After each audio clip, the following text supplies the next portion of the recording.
Persis seperti Tunku Cakra Mundonya katakan.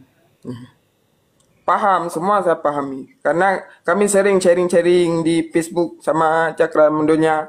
Ada yang memaki lah, kayak Abi Pendi. Padahal Abi Pendi, misalkan menyampaikan di room ini khusus untuk jamaah-jamaahnya yang mengikutinya. Adapun orang Aceh yang masuk ke sini bilang Abi Pendi inilah itulah, macam-macam lah sudah perkataan yang kotor-kotor. Bui dibilang Abi Pendi, bui dibilang. Dikatakan. Padahal yang salah itu orang yang masuk ke room Abi Pendi. Abi Pendi mana ada salah, beliau menyampaikan untuk jamaahnya. Kita itulah cepat menjustis, cepat menghukum, cepat memvonis kepada insan yang lain. Itulah kesalahan Islam sekarang. Kalau dikatakan kalau dikatakan iman sekarang, kita tanya iman apa? Akidah ahlu sunnah wal jamaah, terus dibilang. Muboh-boh akidah ahlu sunnah wal jamaah. Kita cek-cek. Abi Pendi disalahkan, Cakra Mundonya disalahkan, semua disalahkan. Adakah itu akidah ahlu sunnah wal jamaah? Itu murni akidah Mu'tazilah. Nah, disinilah yang membuat Fakultas Filsafat tidak berfungsi untuk mengangkat isu-isu yang demikian, sehingga publik bisa mengenal mana yang faktual, mana yang berdongeng, mana yang bisa dipakai sebagai peraturan umum, sebagai policy, mana yang tidak baik. Nah, inilah seharusnya kan Fakultas Filsafat itu adalah tempat untuk mengkritik syariah Islam sebebas-bebas mungkin. Nah, kalau syariat Islam ini tidak bisa dikritik oleh mahasiswa yang sudah dalam fakultas Islam, yang mengatasnamakan ada kebenaran, ternyata tidak ada ruang kepada mahasiswa dan dosen pun takut untuk memfasilitasi panel-panel diskusi yang demikian, maka Islam itu sebenarnya tidak membawa substansi dan pencerahan kepada mahasiswa yang ingin dilahirkan untuk menciptakan pembaharuan. Sehingga Islam kan sampai sekarang kan tidak punya banyak andil dalam masyarakat untuk membawa kepada kebaikan, kesejahteraan umat. Yang ada, nah sekarang ini perbandingan lain ya. Coba Anda perhatikan lulusan yang keluar dari Universitas Al-Azhar yang kembali ke Aceh. Coba Anda duduk dengan mereka, coba Anda diskusi dengan mereka. Kenapa kebanyakan umumnya yang saya lihat, mereka tidak mampu mengekspresikan analisa pribadi mereka. Tetapi yang bisa mereka ulang-ulang adalah hafalan yang ada dalam kitab. Nah, ini bermasalah ini. Kalau sudah mahasiswa, Anda sudah punya doktor, Anda sudah menjadi profesor, tidak berani mengungkapkan analisa pribadi. Cuman yang hanya bisa dihafal. Dan itu pun mereka kebanyakan tidak mengerti. Sebagai scapegoat, sebagai kambing hitam, oh ini iman. Nah, iman saya memang harus mengikuti apa yang guru kami ajarkan. Kalau melangkahi apa yang ditulis oleh mazhab, kalau melangkahi apa yang ditulis oleh para penafsir, oh nanti saya dituduh murtad. Enggak bisa, saya enggak bisa ke sana. Iman saya ini goyang, kan? Goyang. Nah, inilah yang jadi masalah. Jadi kualitas lulusan yang saya lihat dari Universitas Al-Azhar itu kan satu universitas yang diagung-agungkan dalam Islam, ternyata kualitas pemikiran dalam persoalan kebenaran yang kita cari itu mereka tidak bisa mengungkapkan secara luas dan secara bebas yang datang dari hati dan pikiran mereka sendiri. Karena kenapa? Karena mereka sudah dididik untuk bergantung kepada apa yang ada dalam kitab.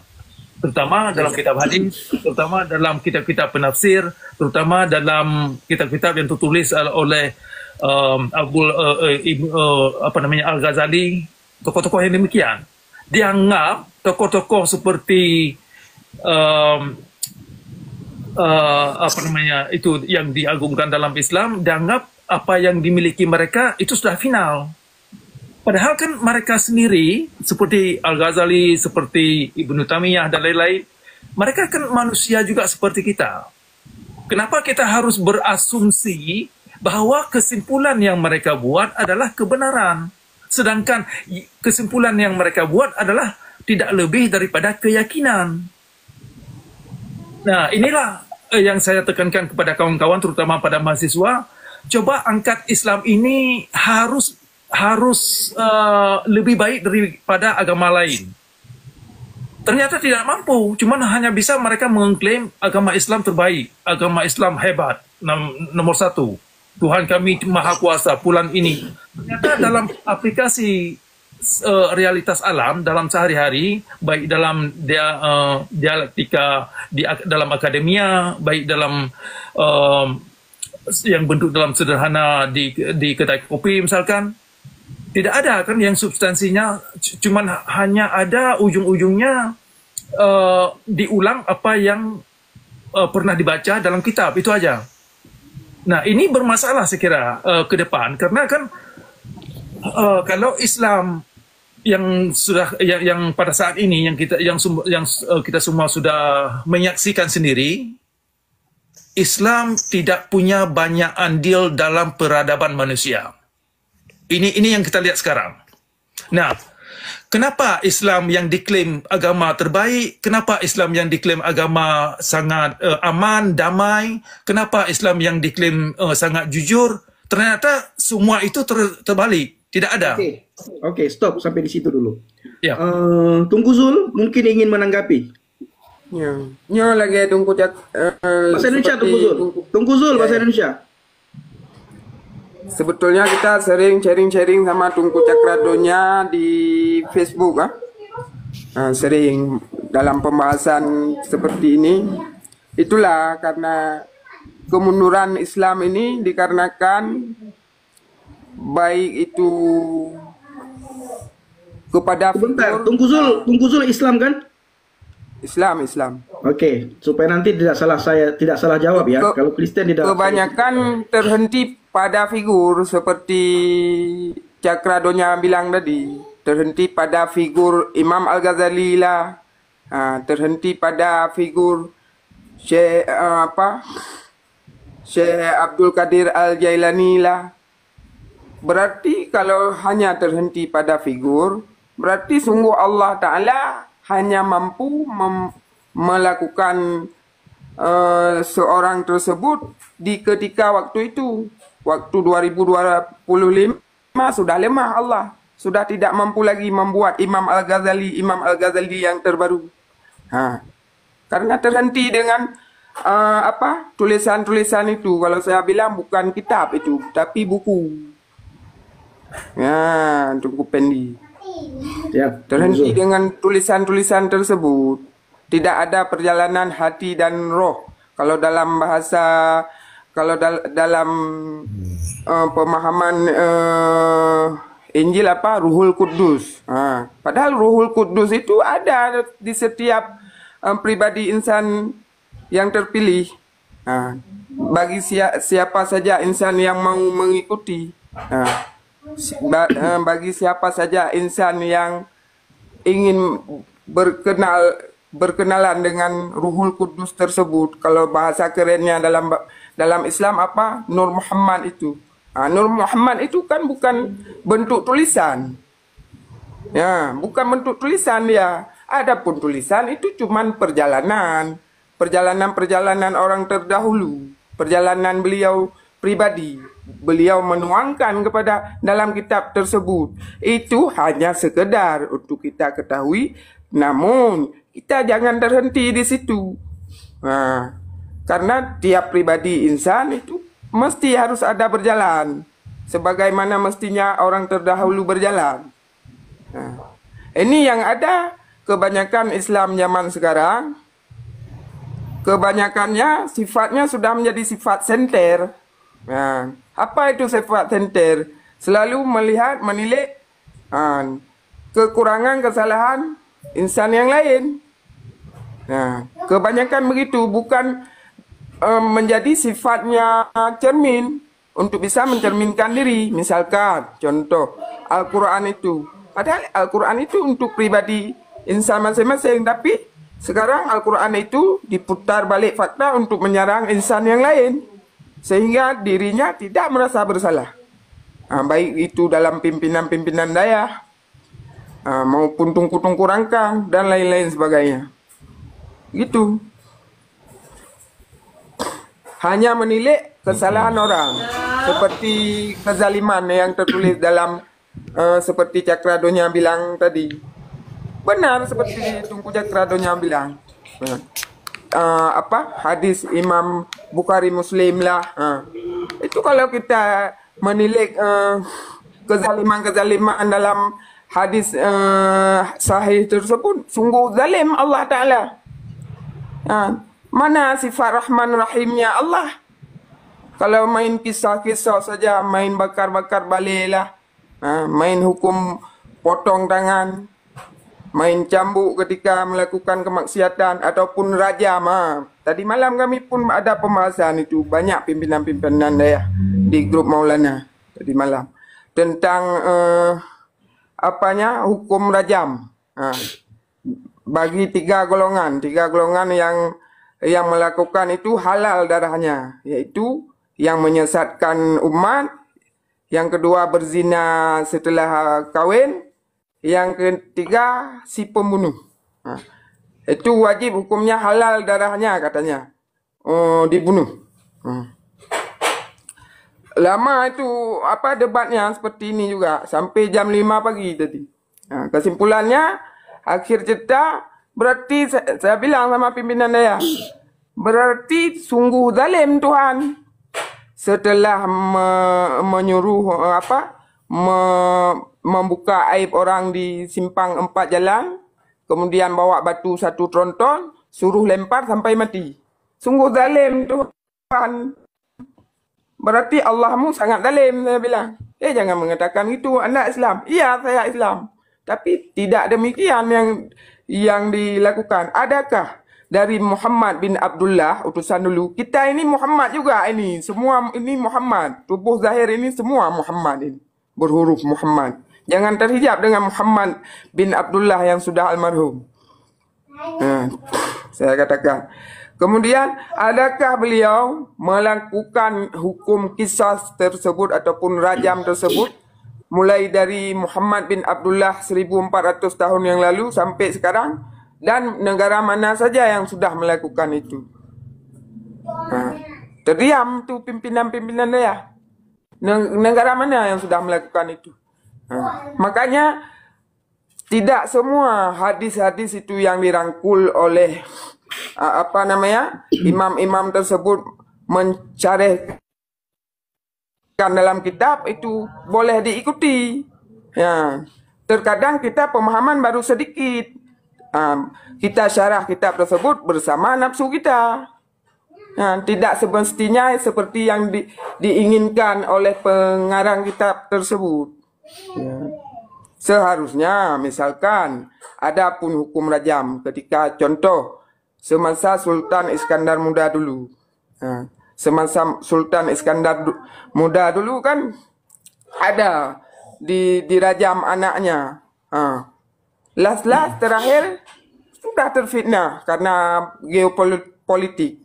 Anaknya dirajam sampai mati. Padahal difitnah anaknya. Hukum sudah berlaku. Kalau kita buka lebih banyak lagi aib-aib, kekurangan terdahulu. Jika memang ada terjadi hukum rajam ataupun kisah tersebut, sungguh saya katakan tidak ada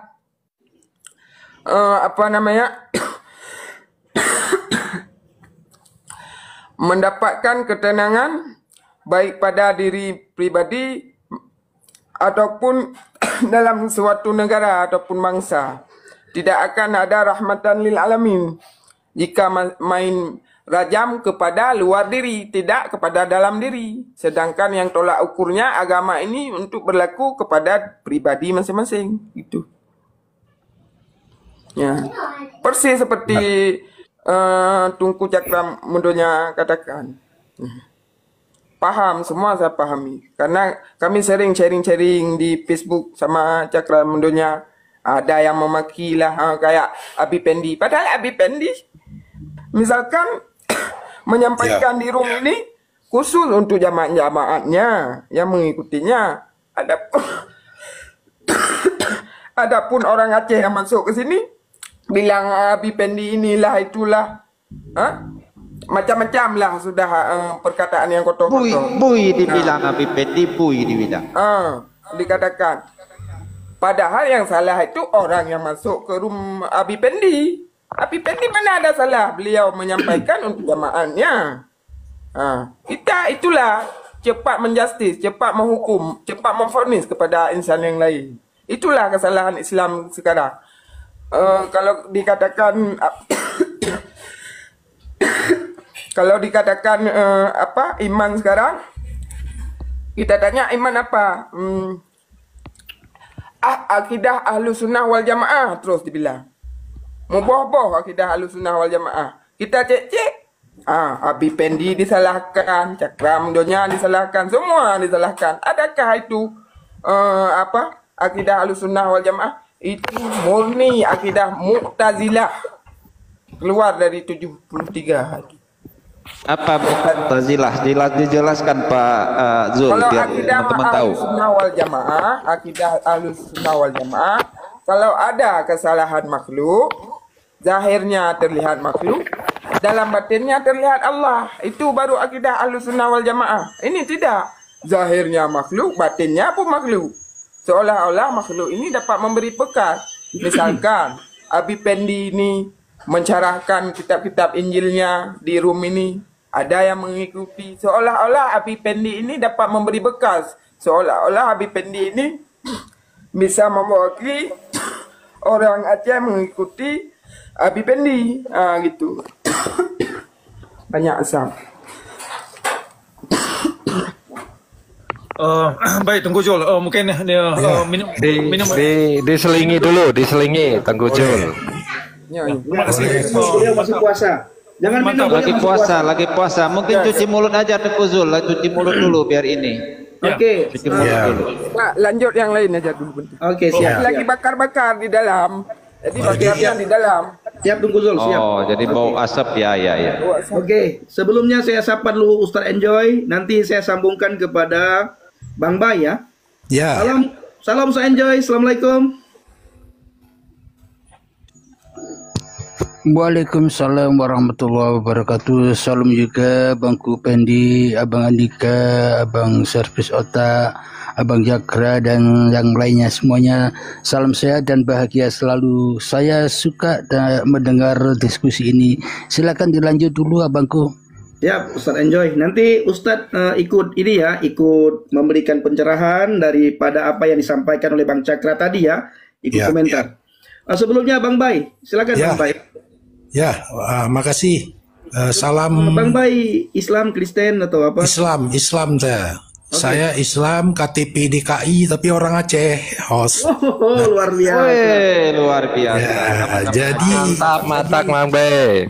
Ya, jadi tadi cukup menarik diskusinya ya mengenai cuma kesalahan pemikiran dari Bang Cakra dan Tengku Jul tadi menganggap Islam syariat Islam di Aceh itu umum generik, bukan host. Syariat Islam di Aceh itu local wisdom, kearifan lokal, tidak berlaku untuk daerah lain juga tidak berlaku. Syariat Islam itu, saya pangkas sikit, syariat Islam itu berlakunya sebetulnya bukan untuk orang lain, tapi untuk pribadi masing-masing itu. Kalau untuk keluar syariat Islam itu semua semasa Sultan Iskandar Muda saja terfitnah anaknya sehingga terjadinya rajam atau pembunuhan. Setelah diselidiki tahu-tahunya terfitnah karena geopolitik. Ya, nanti Tengku Jul sabar ya, nanti saya jelaskan dulu baru Tengku Jul potong. Ya. Oke, lanjut Bang Bay. Ya, jadi kan syariat Islam di Aceh itu ada local wisdom. Sehingga penerapannya harus diatur dengan kearifan lokal. dalam arti local wisdom adalah peraturan daerah kalau generik. Kalau di Aceh namanya kanun, kanun syariat Islam. Kanun itu belum bisa berjalan karena belum sempurna.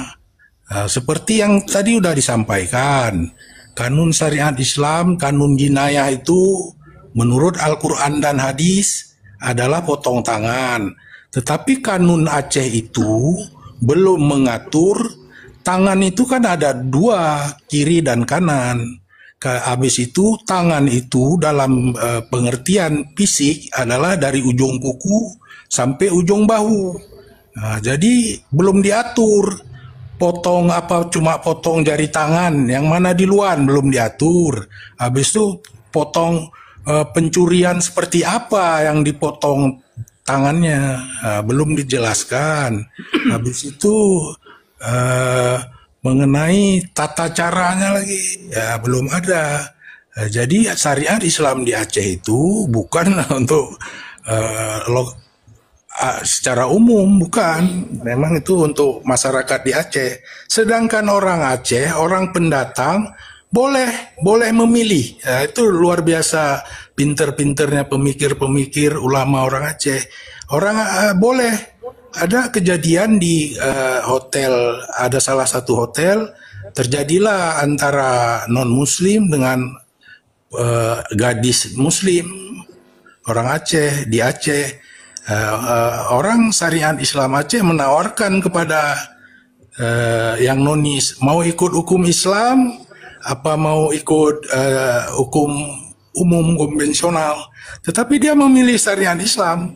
Saya dialog sama beliau itu, dia bilang bagus syariat Islam, Pak. Dia mau dia tahan dicambuk daripada dia masuk penjara.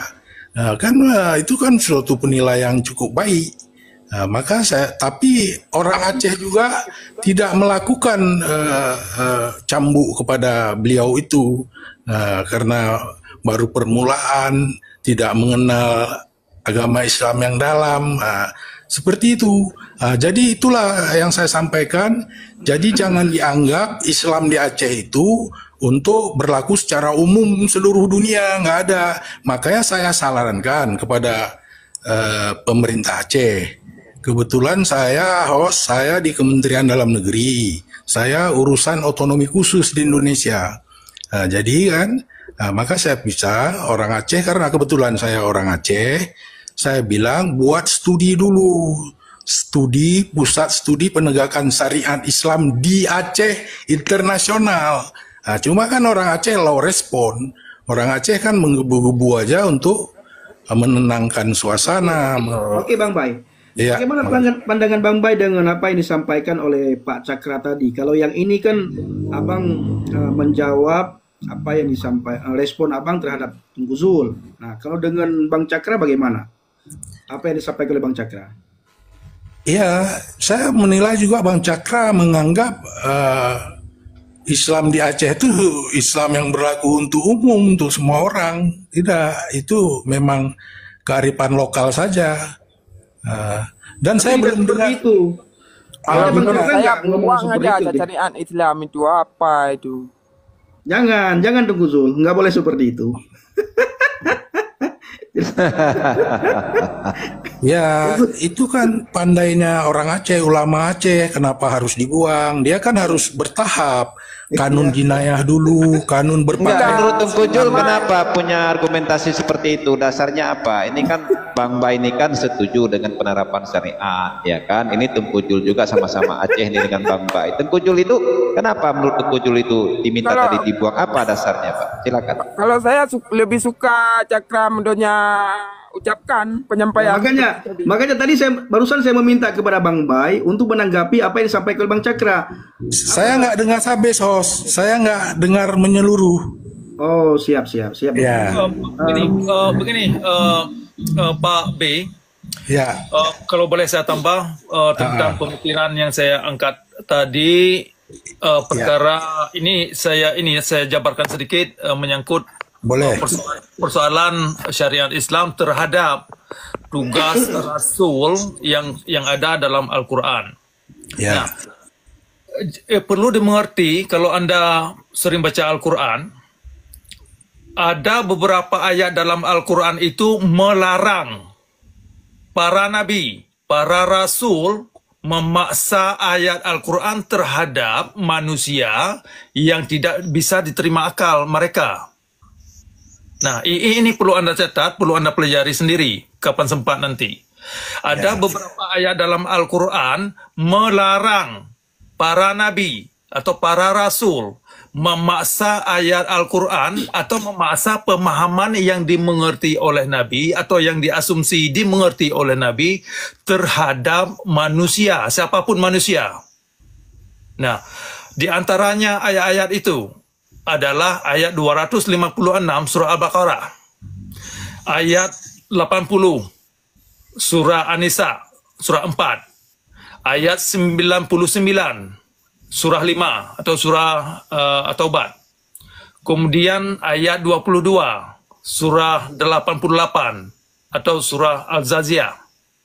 Nah, di situ terang-terangan dilarang nabi tidak berhak untuk memaksa manusia mengikuti sunnahnya. Nah, kalau umat manusia ada persoalan yang tidak bisa diterima akal, urusannya dengan Tuhan. Karena Tuhan yang maha tahu tentang makna ayat. Nah, kalau kita bandingkan lagi, sesungguhnya Al-Quran mengklaim atau ada keyakinan dalam Islam bahwasanya ilmu manusia termasuk kaum ulama, termasuk ilmu Nabi, tidaklah sebanding daripada ilmu Tuhan. Kalau manusia tidak bisa berhubungan langsung dengan Tuhan, sedangkan ilmu Tuhan ini lebih banyak, tetapi kaum ulama ini malah ngotot harus bergantung kepada ulama, sedangkan mereka sendiri ilmunya hanya sedikit. Nah, disinilah terjadinya satu kontroversi atau kemunafikan dalam ajaran itu. Jadi kerancuan ini perlu didebatkan sebenarnya kepada khalayak. Disinilah fungsi-fungsi Fakultas Filsafat. Fakultas Filsafat harus bisa mengangkat topik-topik yang begini, harus bisa memfasilitasi panel-panel. Filsafat Islam harus lengkap. Iya, filsafat Islam itu sendiri perlu dipertanyakan. Tidak hanya sekedar kita mengatakan filsafat Islam. Kalau Islam ini mengklaim ada kebenaran, apapun di belakangnya, oh ini filsafat Islam, ini adalah sunnah Nabi, apapun ceritanya di belakang itu, perlu diangkat ke permukaan, perlu didebatkan oleh segala manusia. Kalau syariat Islam itu dianggap dari Tuhan, kemudian apalagi syariat Islam ini menjadi bagian daripada undang-undang daerah. Kalau undang-undang daerah diperlakukan atau diperuntukkan kepada umum, maka siapapun warga tersebut, apa dia pernah baca Quran, apa dia agamanya apa, wajib dan harus bisa punya peluang, harus punya kesempatan dan kenyamanan nyawa. Harus bisa ada jaminan nyawa terhadap warga yang mengeritik undang-undang atas nama Tuhan. Kalau syariat Islam ini takut kepada warga yang mengeritik syariat Islam, takut kepada warga yang mencoba mengungkapkan ada kerancuan dalam filsafat Islam, maka ada hal yang tersembunyi di balik syariat Islam itu sendiri. Kalau Tuhan takut kepada manusia untuk berpikir, maka Tuhan itu sendiri harus dipertanyakan. Kok Tuhan bisa takut? Kalau memang Tuhan ada kebenaran, kalau ada kebenaran pada Tuhan, maka Tuhan kok bisa takut pada manusia untuk mempertanyakan ajaran-ajaran yang ada dalam kitab yang dikatakan atau diasumsi datang dari Tuhan. Nah, disinilah fungsi sebenarnya Fakultas IAIN itu untuk bisa memfasilitasi pemikiran-pemikiran yang demikian. Kalau enggak, lulusan IAIN itu kan hanya sekedar hafal-hafalan aja. Mereka tidak punya banyak andil dalam membentuk karakter manusia kepada karakter yang budiman, yang baik, yang berbudi, sehingga bisa bermanfaat kepada dirinya, bisa berpotensi, bisa mengembangkan dan meningkatkan bakat masing-masing kepada kemajuan dirinya. Nah, kalau sekarang kan terbukti sekarang bahwasanya Aceh tetap di bawah kemiskinan, terpuruk, kondisi moralitas terpuruk, kondisi ekonomi terpuruk, kondisi secara sosial terpuruk. Tingkat berdialog saja tidak ada kenyamanan orang yang berbeda pendapat. Iya betul. Nah kan, kalau tingkat kenyamanan nyawa tidak bisa terjamin dalam syariat Islam, hanya berbeda pendapat, maka ada masalah di dalam syariat Islam itu sendiri. Kok syariat Islam bisa takut terhadap pemikiran-pemikiran yang kritis? Kalau memang syariat Islam ini punya kebenaran, ya harus terbuka. Fakta-fakta itu harus jelas, harus berdasarkan satu substansi yang ada dalam alam, sehingga masyarakat siapapun namanya bisa mengkonfirmasi apapun klaim yang dibuat oleh syariat Islam. Misalkan contoh, syariat Islam mewajibkan wanita harus pakai jilbab, ya kan, diwajibkan. Nah, alasannya apa? Oh, alasannya kamu nanti terhindar dari pemerkosaan kaum pria.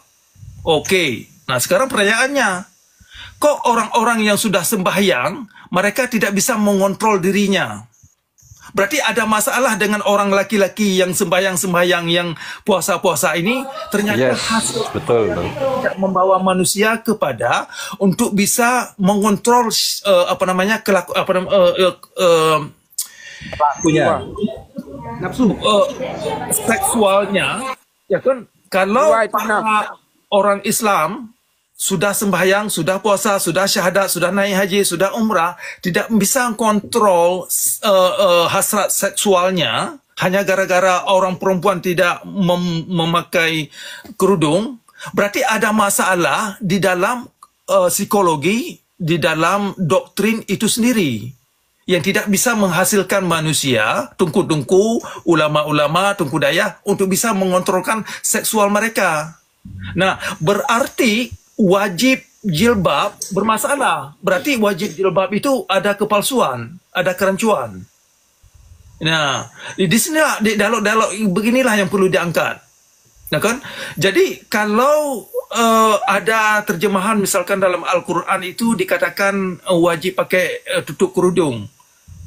Nah, itu kan perlu diterjemahkan kembali. Yang dimaksud pakaian itu apa? Tetapi yang jelas, mengenai karakter, pembentukan karakter, kalau memang syariat Islam ingin benar-benar jujur untuk membawa manusia kepada karakter yang baik, maka ada ayat dalam Al-Quran itu, ayat 26 surah Al-Isra, kalau nggak salah. Dikatakan, sebaik dan seindah-indahnya pakaian adalah akhlak yang berbudi. Nah, pakaian ini berlaku kepada orang laki-laki, kepada waria, kepada perempuan, dan apapun jenis kelamin Anda. Yang namanya kelakuan baik itu tidak pilih bulu. Ya kan? Kelakuan yang baik itu, seindah-indah pakaian adalah akhlak. Character ethic. Dalam bahasa Inggris itu sering dikatakan character ethic. Nah, itulah pakaian. Nah, kalau kaum ulama, kalau Tunku Daya, kalau tokoh agama Aceh tidak bisa menciptakan manusia kepada karakter yang berbudi, maka ada masalah dalam ajaran dan doktrin itu sendiri. Tetapi yang jelas, ayat Al-Quran itu yang mengatakan bahwasanya seindah-indahnya pakaian adalah akhlak yang baik, itu tidak dihiraukan dalam syariat Islam. Itu masalahnya. Kemudian, la ikraha fiddin. Itu kan seharusnya cukup bagus itu, la ikraha fiddin. Tetapi dalam ranah dan dalam koridor syariat Islam, la ikraha fiddin itu nggak laku. Makanya ayat 256 dalam surah Al-Baqarah itu kan percuma saja dalam Islam, dibuang, kan? Tidak diopen. Nah, kenapa ayat 256 tidak berlaku kepada orang Islam. Seharusnya la ikraha fi din itu harus berlaku kepada individu. Ya, tetapi dalam Islam karena dianggap ini ada ayat lain untuk menciptakan satu peraturan umum untuk memaksa orang lain, sehingga ayat 256 itu diabaikan. Nah, kalau ayat 256 diabaikan, maka Nabi sendiri telah melanggar ayat-ayat dalam Al-Quran yang melarang Nabi untuk memaksa ayat atau pemahaman ayat kepada manusia. Oke, Berarti Cakra. Nabi Saya yang rasa ada Bang Cakra, mungkin sudah cukup apa yang disampaikan Bang Cakra. Nanti dilanjutkan lagi. Ini mungkin Bang Bay mau tanggapi. Habis itu senjata apa ini namanya? Senjata Hoka. Ya, Senjata Lung Hoka. Oke, Bang Bay dulu. Bang ya, Bay. makasih host. Siap, Bang. Ya, jadi kan saya bilang tadi kan saya katakan ini lokal wisdom, mana boleh dibawa ke ranah umum, ke ranah dunia internasional. Kita ada NKRI lagi, syariat Islam di Aceh itu tidak boleh melanggar undang-undang di atasnya, kebebasan beragama tidak boleh. Jadi ini salah pemikiran dari Cakradonya. Jangan mentang-mentang ada Al-Quran yang memerintahkan harus diikuti seperti Al-Quran, tidak juga. Tapi Banyak kan Al-Quran pegangan Bang Bay. Ya, saya tanya sekarang begini. Misalnya Al-Quran memerintahkan untuk nikah orang yang balik. Kalau kita terapkan sekarang, nikah yang balik itu 9 tahun ada yang udah balik, anak wanita. Nah, kan harus ada kiasnya, harus ada pendapat ulama, mana boleh diikuti. Hancurlah dunia kalau anak yang balik dinikahkan umurnya 9 tahun, 10 tahun. Nah, Bukankah Al-Quran sudah sempurna, Pak Bay? Jadi kan iman itu kan harus mengikuti sesuai petunjuk kebenaran itu, Pak. Iya, tapi ada pendapat ulama, ada kias, ada pendapat ulama. Berarti masih dibutuhkan pendapat ulama, Pak ya, untuk Bang Andika, begitu, Pak ya. jangan dipotong dulu Bang Andika. Kita kasih waktu untuk Bang Bay untuk berbicara. Ya, jadi begitu juga misalnya ludah Nabi Muhammad ludah Nabi Muhammad bisa menyembuhkan orang. Oh, datang orang alim meludah dia juga karena cuma mana bisa, kan itu harus ada pembelajaran juga, penerapan di suatu kaum itu berbeda-beda. Mana bisa mazhab berbeda-beda. Kalau di Aceh itu memang udah bagus, di Aceh itu memang ulama-ulama Aceh itu memang belajar, maka dia tidak mau Saya pamit dulu Habib Pendi ya, kapan-kapan kita berjumpa lagi, mau jalan. Ya, Tengku Zul. Ya. Selamat berbuka puasa Tengku Zul ya. Ya, Oke, waalaikumsalam Tengku Zul, sehat selalu. Mantap, pandang-pandangannya kritis ya. Bagus, pandang-pandangnya kritis. Kita Bagus. connect. Ya, tapi Tengku Zul jangan minta-minta supaya dihapus syariat Islam. Itu nggak boleh, bahaya. Tengku Zul masih di Aceh tinggalnya. Beda dengan Bang Cakra. Kalau Bang Cakra sudah keluar, ya. Hati-hati. Hati-hati dalam bernarasi. Ya, saya ingin ingatkan kepada teman-teman yang hadir di sini, kita harus hati-hati dalam bernarasi. Ya, boh manok apa nih na jadeh mendungan boh manok komjit. Ya, Bang Bay. Aja kupilah, tanya. Pak Pendi, saya menarik tadi tentang local wisdom tadi ya. Saya sepertinya ada tumpang tindih dalam pemahaman local wisdom ya. Nah, local wisdom itu harusnya kan diangkat dari budaya ya, budaya atau sesuatu yang ada sebelum kebudayaan lain atau pengaruh lain itu ada. Jadi itu harusnya local wisdom itu apa yang tumbuh di Aceh tanpa ada pengaruh dari budaya lain. Nah, sedangkan kalau kita melihat tentang hukum kisos dan seterusnya ini kan budaya dari, mohon maaf, import istilahnya. Ya, jadi tentang local wisdom, kearifan lokal itu harusnya diambil dari sumber leluhur kita sebelum keyakinan atau budaya-budaya, aturan-aturan dari import masuk ke tanah Aceh, apakah itu dari Kristen, Islam, Buddha, Hindu dan seterusnya. Nah, saya pikir kita perlu menempatkan diksi atau kalimat membawa nama local wisdom. Itu saya pikir itu bukan local wisdom ya. Saya saya pasti setuju, sama seperti di budaya saya. Mengatakan bahwa ajaran dari termasuk kisos dan itu syariat yang diterapkan itu dianggap lokal wisdom, itu salah. Lokal wisdom itu seperti tempat kami itu wayang dan seterusnya, itu budaya pakaian, konde, jare, dan nah itu lokal wisdom. Dan aturan-aturan adat istiadat yang memang tumbuh sebelum ya ajaran Islam ini ada. Nah, kisos ini kan ajaran budaya Arab. Mana mungkin bisa dijadikan itu lokal wisdom. Nah, ini tumpang tindih pemahaman tentang lokal wisdom itu. Itu pendapat saya, Pak Bae. Mungkin Bapak orang pemerintahan harusnya lebih memahami apa makna lokal wisdom yang dimaksud di dalam undang-undang kita itu. Demikian. Oke. Selanjutnya, Kalau boleh saya tambah ini perkara local wisdom. sebentar Bang Cakra, mungkin Bang Bai ingin menambahkan sebelum ke Bang Senjata Hoka. Iya, nggak ada. Local wisdom itu adalah kearifan lokal yang berlaku di lokal itu. Dia apa yang dari Jogja nih. Itu local wisdom itu bukan masalah pakai konde segala macam, mengatur kehidupan sosial, politik, semuanya diatur di. Kalau di daerah lain namanya peraturan daerah. Kalau peraturan daerah mana bisa disamakan. Tapi saya sepakat tadi dari budaya yang luhur ya begitu juga. Makanya di Papua dia berdasarkan luhur dia dulu, pemilih pemimpin bersama-sama. Maka di Papua ada wisdom. Termasuk di Aceh. Di Aceh nggak mau, orang Aceh maunya pilih rakyat memilih sendiri, pemimpinnya sendiri ada di daerahnya sendiri, begitu dia. Makasih. Oke, Senjata Holun Hoka. Halo, assalamualaikum warahmatullahi wabarakatuh. Waalaikumsalam. Waalaikumsalam. Ini saya mau menjawab apa yang dibicarakan sama Bang Cakra.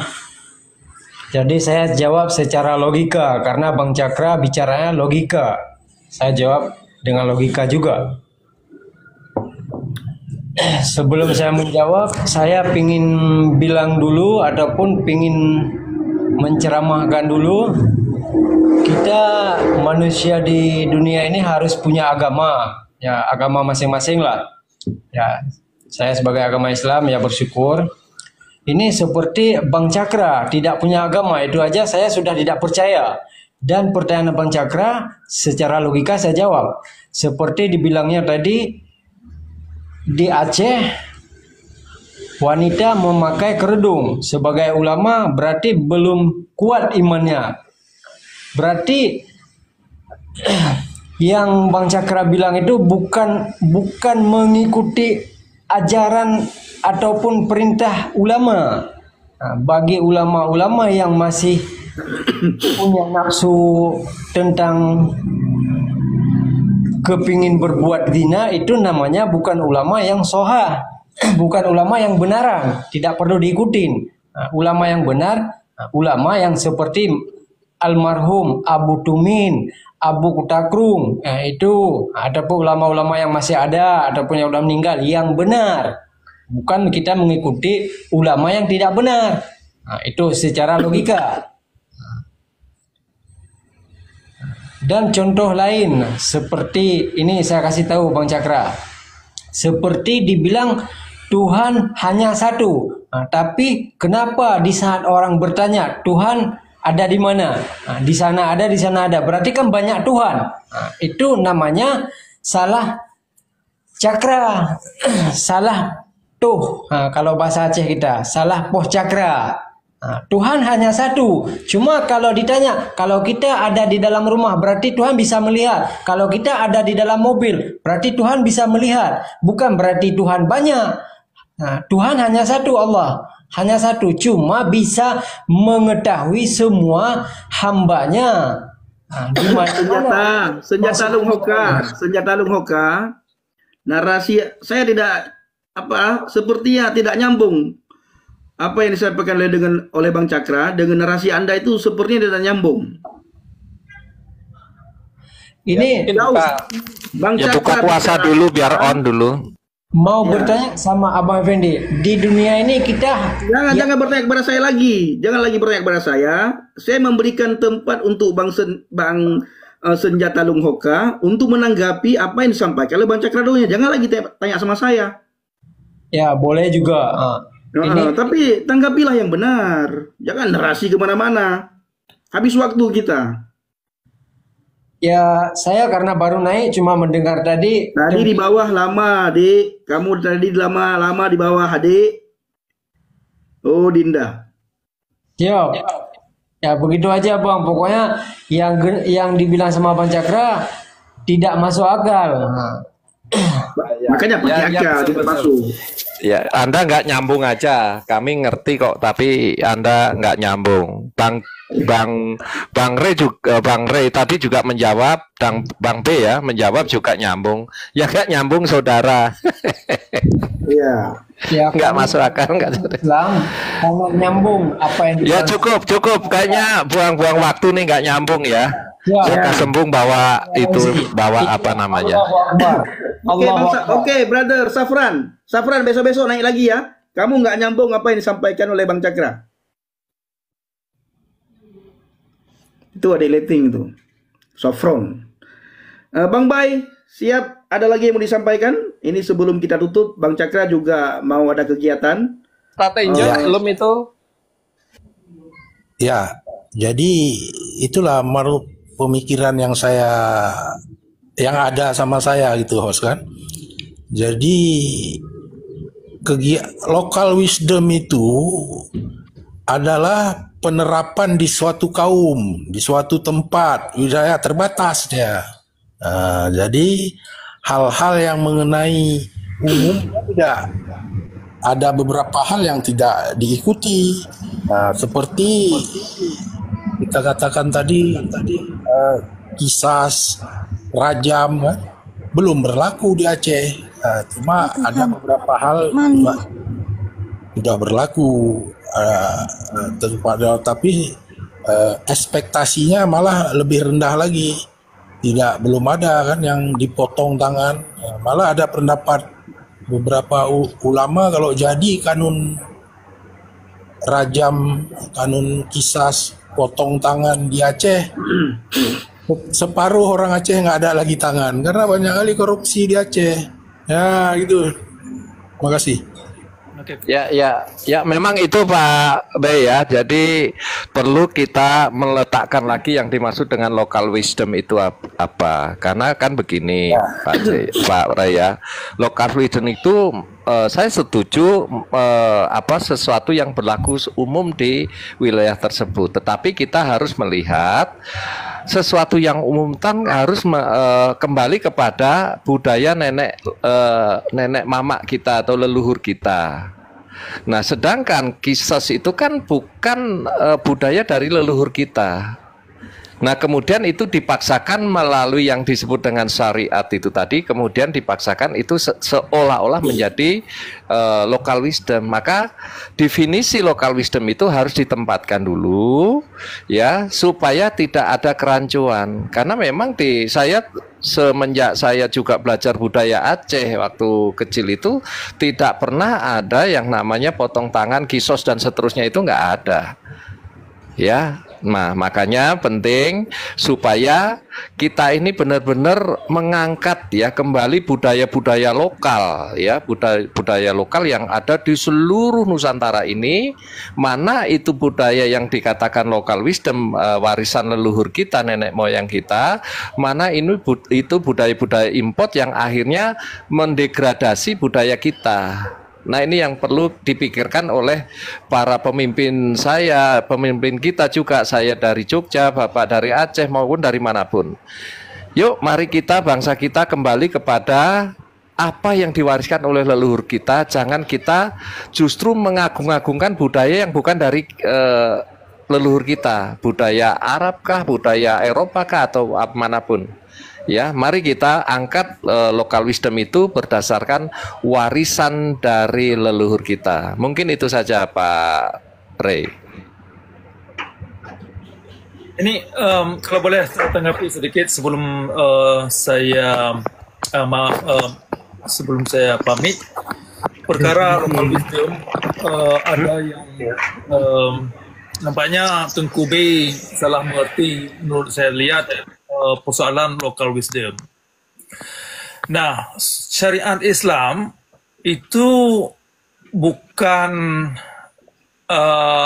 peraturan untuk pribadi, tetapi peraturan atas masyarakat, seluruh masyarakat Aceh. Nah, memang dari Jakarta melihat itu local wisdom secara karena itu dari provinsi, tetapi orang yang tinggal di daerah Aceh itu bukan local wisdom, itu adalah hukum Tuhan. Nah, hukum Tuhan itu bermasalah karena yang dimengerti hanya menurut keyakinan yang disimpulkan oleh Tengku Dayah dan ulama. Nah, di sinilah masalahnya konsep local wisdom itu keliru. Nah, tapi lebih luas lagi kalau boleh saya jabarkan, kan objektif syariat Islam itu diklaim untuk membawa umat kepada orang baik-baik. Kan itu ujungnya.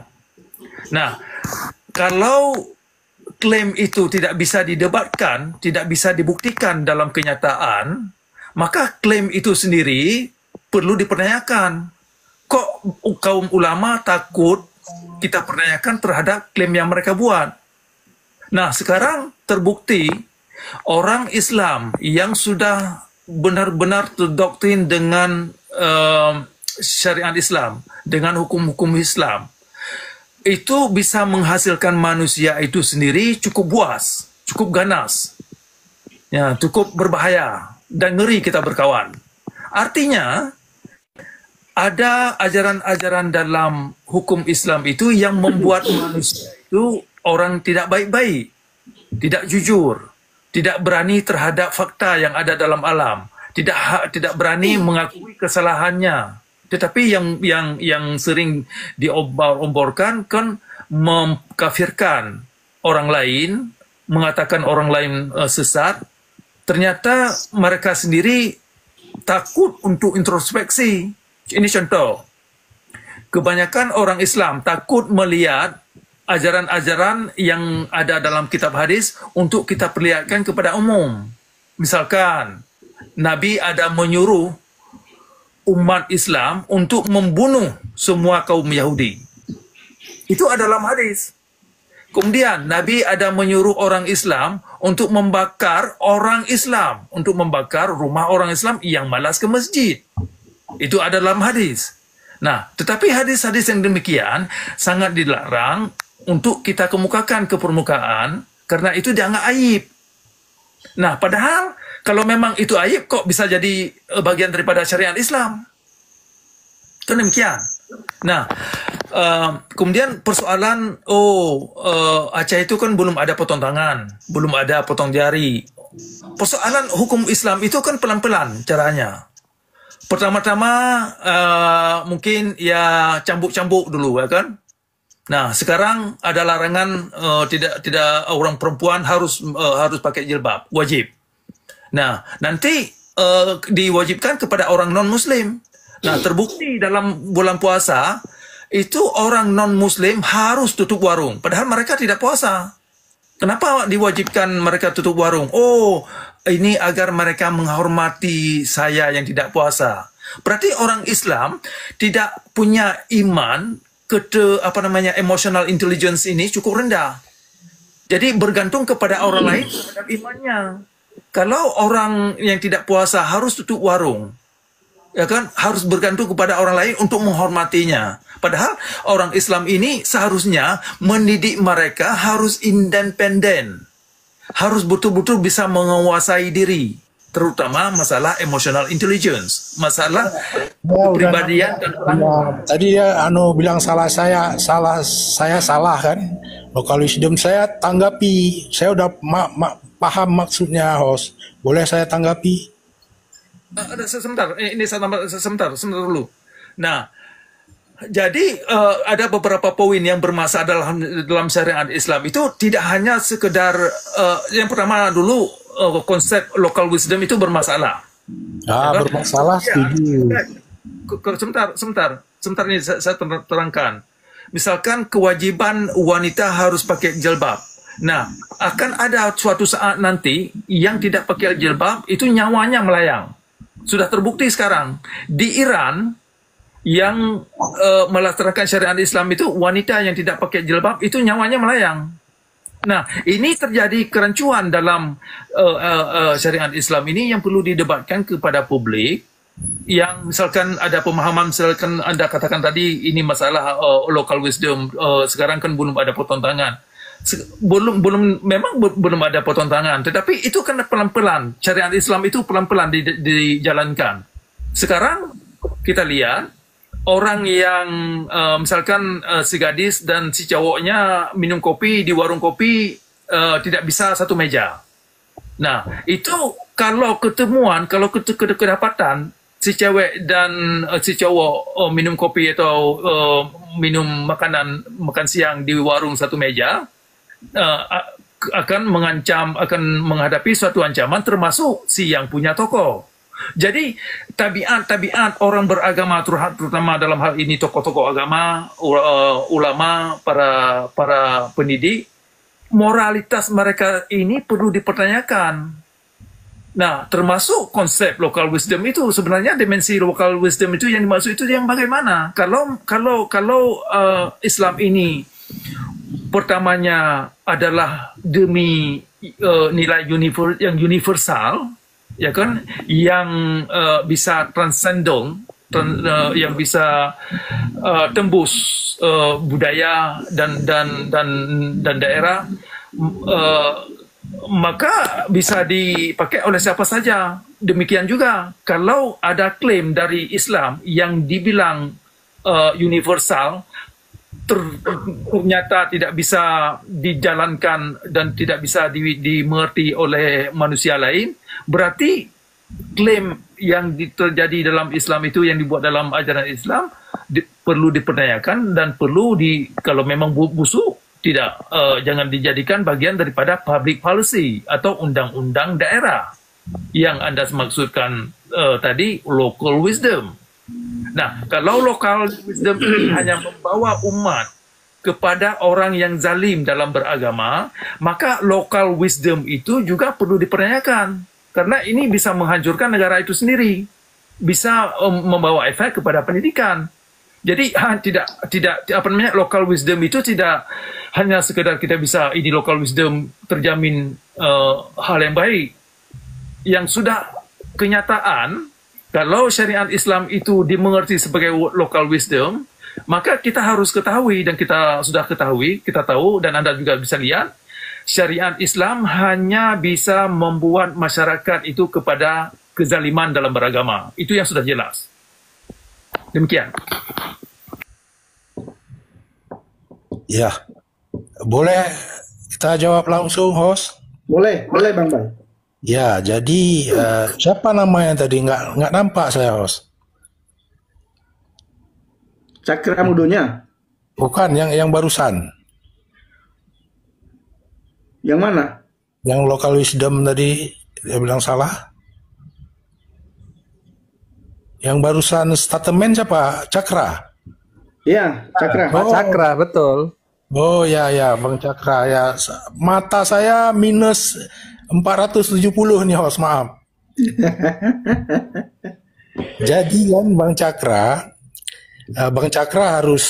mungkin harus paham dulu apa itu polisi yang kan, local wisdom, kebijakan itu lain dengan law, dengan yuridis, legi. Nah, itu beda dia, Bang apa.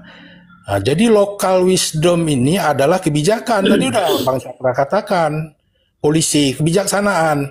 Apa inti kebijaksanaan itu? Kebijaksanaan itu bukan law, bukan bukan yuridis, tetapi dia bersifat mengatur. Nah, polisi berarti dia mengatur saja. Dia belum menjadi, dan syariat Islam di Aceh juga kanun jenayahnya belum jalan semuanya, termasuk tadi kan potong tangan belum ada, berpakaian muslimin aja nggak beres-beres udah 20 tahun. Orang syariat, dinas syariat Islamnya sibuk seminar-seminar aja, Bang Cakra. Tapi kalau dibilang Islam untuk membuat orang zolim itu ya kita beda pendapat kan.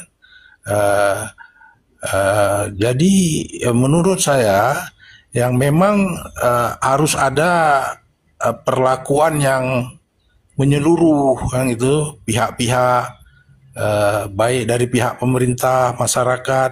Sebab local wisdom itu kan pengaturan yang dibuat atas kesepakatan bersama dalam pemerintahan lokal, kearifan lokal. Disetujui oleh legislatifnya.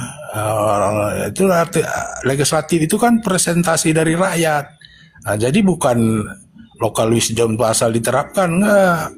Dia ada persyaratannya, naskah akademiknya ada, harus ada sosialisasi. Syariat Islam bermasalah di Aceh. Saya setuju, saya sependapat dengan Bang Cakra. Nah, gitu dulu host, jangan panjang kali. Oke, siap Bang Bay. Selamat berbuka puasa ya. Ini mau buka Amin, puasa ya. nih, sudah jam 18 di Jakarta. Oke, lanjutkan. Oke, sebentar lagi sudah buka puasa. Ini kita mau Ya. tutup juga. Saya ada kegiatan. Oke. Bang Servis, Ustaz Enjoy sebelum mau tanggapi sedikit, Ustaz. Mohon maaf nih, salap dan silahu semuanya. Siap, Bang Bay. Nanti kalau ketemu kita ngopi-ngopi lah, Bang Bay. Oke. Saya tinggal di Tangerang. Wah, saya Rawamangun. Oh, siap. Saya di Citra Raya. Kalau Bang Bay ada ke arah Citra Raya bisa DM saya. Oh, boleh. Oke, baik kawan-kawan semua, terima kasih banyak ini atas kesempatan dan dialog kita. Ini udah bagus. Terima kasih atas pemikiran dan argumen yang dituangkan. Saya minta permisi dulu kepada semua sahabat dan kerabat ya, dalam Komal ini. Semoga sampai ketemu di udara dan gelombang yang sama. Ya, besok hari Senin lah ketemu lagi kita. Oke. Ya, besok saya ada kegiatan full. Harusnya begini, Bang Cakra, pemirsa, gitu. Kita bertemu siap.